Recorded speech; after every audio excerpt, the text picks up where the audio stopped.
police officer. Last evening, sheriff's detectives and I conducted our first detailed interview with Mr. Sheets since the shooting took place last Friday afternoon in the unincorporated area of Katy. Mr. Sheets expressed no interest in speaking with the media, but gave consent to our office to provide more details into the shooting incident from his own account.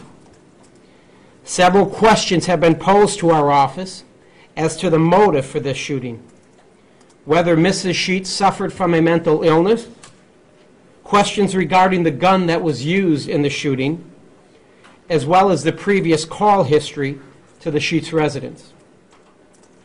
During our interview with Mr. Sheets, we were able to help confirm eyewitness accounts as to what took place, as well as the 911 calls our office received. I will share with you some of those details. We asked Mr. Sheets for a motive in his own words, and why would Christy kill their two daughters, and her motivation for doing such. Mr. Sheets summarized the following. He stated that he felt Christy wanted him to suffer. During this incident, Christy had ample time and opportunity to shoot and kill Mr. Sheets in the home, but she chose not to.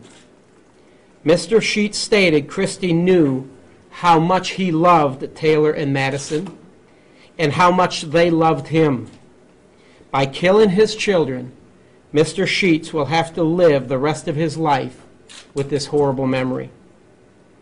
Mr. Sheets also stated that his oldest daughter, Taylor, had a verbal argument with Christy on Friday, where Christy wanted to ground her and prevent her from seeing her boyfriend or fiancé because she argued with her. Mr. Sheets did not agree with Christy and told her that it was inappropriate to ground their 22-year-old daughter and prevent her from seeing her fiancé as a result of a verbal argument. We asked Mr. Sheets regarding Christy's mental health. He stated that Christy was admitted to a private mental health facility for evaluation and treatment on 3 separate occasions related to attempted suicide. Mr. Sheets stated that the length of time in these hospitals were a few days, and he picked Christy up once she was released from the hospital. Mr. Sheets stated that Christy was suffering from depression and taking numerous prescription medications. He also told us that Christy was seeing a therapist. Regarding the gun that was used to kill Madison and Taylor, Mr. Sheets stated that the gun was given to her by her grandfather, who passed away in 2012. Mr. Sheets also volunteered to us that Christy did apply for a license to carry permit in Texas and was denied a license. And certainly our office is attempting to confirm that account today. Relative to the various calls for service to the Sheets residents, I have provided you a short summary of those calls for service, which I'm being told you all have. Now we will take some questions. Did the father say he ever tried to take away the weapon or try to intervene or protect his daughter or jump in front of him, anything like that? No. Where was he when the shooting occurred outside the house? The shooting started inside the residence.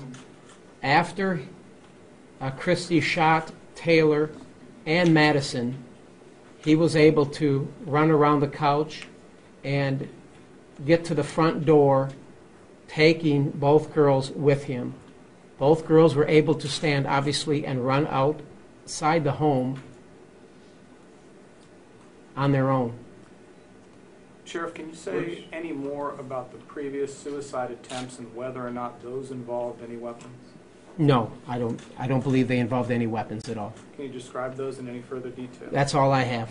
How about the crisis intervention team? When the We- crisis intervention team came in? We were there in 20, which call are you referring to? 5/20/2014. 520, it was a follow-up to the previous attempted suicide, Fort Bend County, we're very blessed to have a crisis intervention team, and these are specially trained deputies they do nothing but call and respond to individuals that are in crisis, such as someone like this, attempted suicide. So, Did There's Mr. there's two other places on the call, as long as we're on the calls for service list. The call for service where she just wanted to speak to a deputy, do we know what that was? we believe that could have been related to the call 5 days prior, a follow-up by the crisis intervention team. So maybe she had some follow-up information. And in the disturbance, I think it's the last call in there, do you know what that was? Was that a family disturbance? That disturbance, if I'm correct, is that regarding the Alabama? Yes, sir. Okay, go ahead and share that. Okay. The last call is where information was received from a reportee from Alabama that there was some abuse or an assault that occurred at the Sheets residence. Follow-up investigation at the residence resulted in information being provided by both Mr. and Mrs. Sheets that was unfounded. There was no obvious signs of injury or disturbance, and the call was cleared. And that obviously would have been when Christy Raleigh was calling. Unknown. Has Mr. Sheets said anything about his oldest daughter being pregnant? No, not to my No. And the sort of the sequence of events inside the house at the time the girls and the mother got outside the house, were they all sitting down for the family conference, and what was that about exactly, and how did that move outside? I think it sounded like you said the father and the two girls went out the front door. Is that correct, or is that your understanding? The father and the two girls were inside their computer room, and Christy, in the living room, sat down on the couch and called for a meeting, at which time then Mr. Sheets said, well, she's calling the meeting to maybe talk about the fact that mom and dad may be getting divorced. And that's really what he felt that meeting was about, where Christy was going to inform the two girls, Madison and Taylor, that mom and dad are getting divorced. So it appears that was the trigger. That may have been the motive that set all this off. It could be a... Their daughter divorced, he was talking. That may be one, yes. How did it escalate from when she calls the meeting, and at which point does this suddenly turn violent when she pulls out a gun? Is there a trigger point for that? Very quickly. It was a shock, obviously, when you listen to the 911 tapes. Mr. Sheets obviously didn't expect this, and I'm sure his two daughters did not either. But it was very quick. She, according to Mr. Sheets, she wanted to blame him for what took place. You're making me do this. And immediately pointed a weapon at Mr. Sheets. And we asked Mr. Sheets as to why he felt she did not shoot him. And then he went into saying that he felt that she wanted him to suffer. At which time then she pointed the gun at the oldest daughter and shot her, and then shot the other daughter. Where did she shoot her daughter the first time? Y'all know that yet? I'll let you Yeah. The best we can tell from autopsy results and witness statements is that likely the oldest daughter was, I can just tell you what injuries that she sustained. There was a head wound, there was also a shot to the back, and then a traversing or contact wound going through the chest cavity. The youngest, Madison, had a gunshot wound entry, which was neck at a downward angle, and she had a single gunshot wound. Did Christy Sheets leave behind any sort of note, or were there any sort of writings found in your follow-up investigation? No writings found to date. However, we are conducting some forensic analysis on electronic items from the home to see if there was any kind of pre-planning or documentation of what the plans were. Was there any indication that anything like she'd ever been violent with anybody else in the family or threatened them with guns? None so far. All interviews so far, no one has reported that there's ever been any physical violence between any of the family members, meaning Mr. Sheets and or the daughters. Did he express it himself as being surprised that she produced a gun and that she would go after her own children? Extremely. He says that had never occurred before. In other words, she had never pointed a gun or threatened specific violence to any member of the family, so he said very surprised. Did Mr. Sheets describe any prior relationship that she had with her daughters? Like, was it a good relationship, or did he express sort of their interactions before? I think the relationship that they had with the daughters, we're not going to disclose. I guess that. Is there any way you can disclose the suicide attempts of what type of weapon she may have used on herself? No weapon, medication. Each time? Yes. Mr. and, I'm sorry. They were married for 20-plus years. And according to Mr. Sheets, after her grandfather passed away in 2012, he referred to their marriage as more or less a downward spiral. I think maybe she had a difficult time dealing with the death of her grandfather, which apparently was her role model, pretty much raised by her grandfather. And it was very difficult for her to deal with. And then her mother passing away approximately 2 months later. So, Were there weapons in the home before? Were those others found? a few handguns. You mentioned that she was turned down for a concealed carry permit. And I know from what you said that you all are trying to research that and find out what the reason for her being turned down was. Is it, if you have a history of mental illness, if you have a history of being admitted to mental hospitals, will that preclude issuance of one of those permits? Do you know, Sheriff? Well, I'm going to do everything I can in attempt to find out the answer to that question. As to, no, according to Mr. Sheets, she applied for the license to carry, and she was denied. As to exactly why the state denied her to have a license, I don't know. We're trying to find that information. When you look at an application in the state of Texas to apply for a license to carry, one of the questions on there are related to mental health and mental illness. As to how, if she did apply and her response or answer to that question on the form, I don't know, but we're going to try to find out.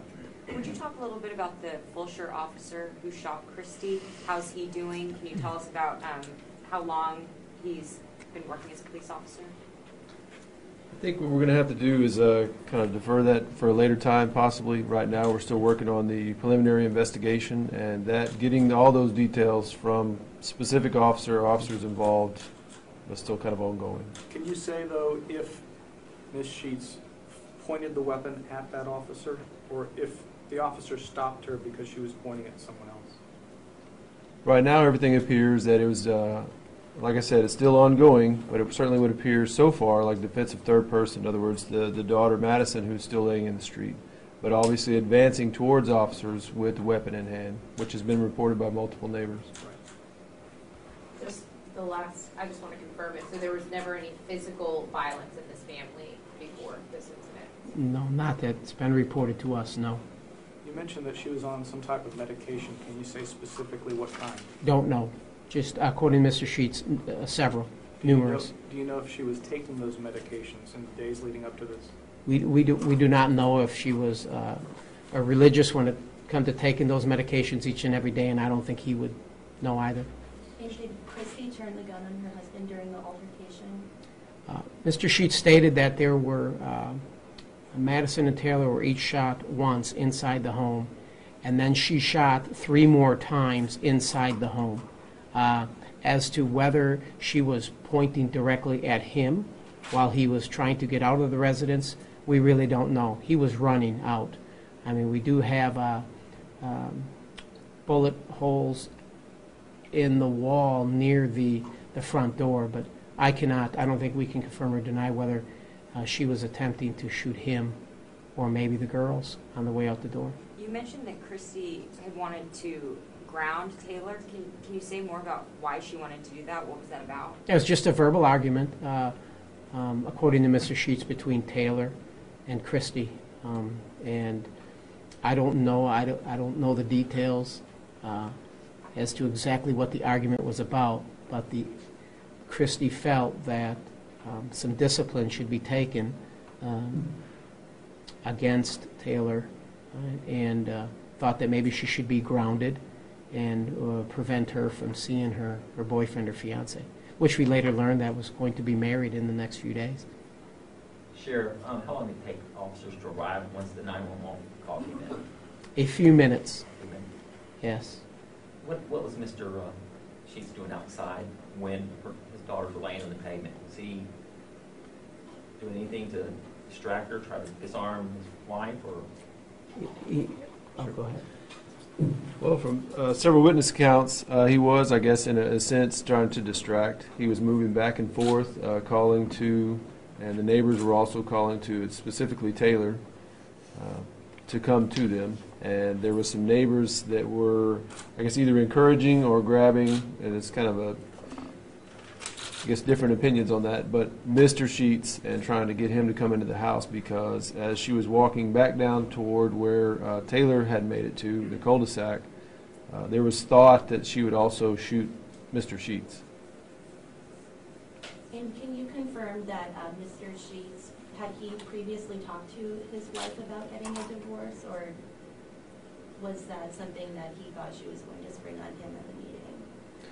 Well, what we are to understand is there's some previous separations. There's been mention that there may have been, I guess, talk of divorce. Now, whether someone actually filed or not, we don't know, but we're going to research that.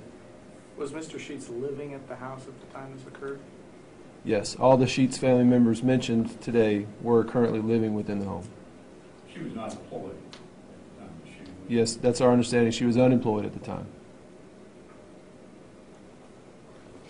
How old is Mr. Sheets again? 45. How long had she been unemployed? How long had she been out of work? Unemployed? Since approximately 2012. And what did Going Mr. back Sheets to do? that, the death of her grandfather, dating back to 2012, the death of her grandfather. She had a very difficult time dealing with that. She had any mental health history before the death of her grandfather, or was that sort of what triggered it? We don't believe so. All the calls for service are dated after, on or about 2012. Sure, have you know, did she have a close relationship with her two girls? Or was that If you look at social media, you could form that opinion that she had a very loving relationship with her children. So there were 14 calls for service to this house prior to this, or 13 prior to this incident. At any point during any of those calls for service, was there any indication she might hurt someone other than herself? No. No. You don't have, as far as you know, there's no diagnosis as far as psychosis or anything like that? No. What I've told you today are accounts according to Mr. Sheets. He didn't, well, I think somebody already asked you what medication she was taking. We don't know if she was taking antipsychotic medication. I don't know the various medications she was taking, the prescriptions.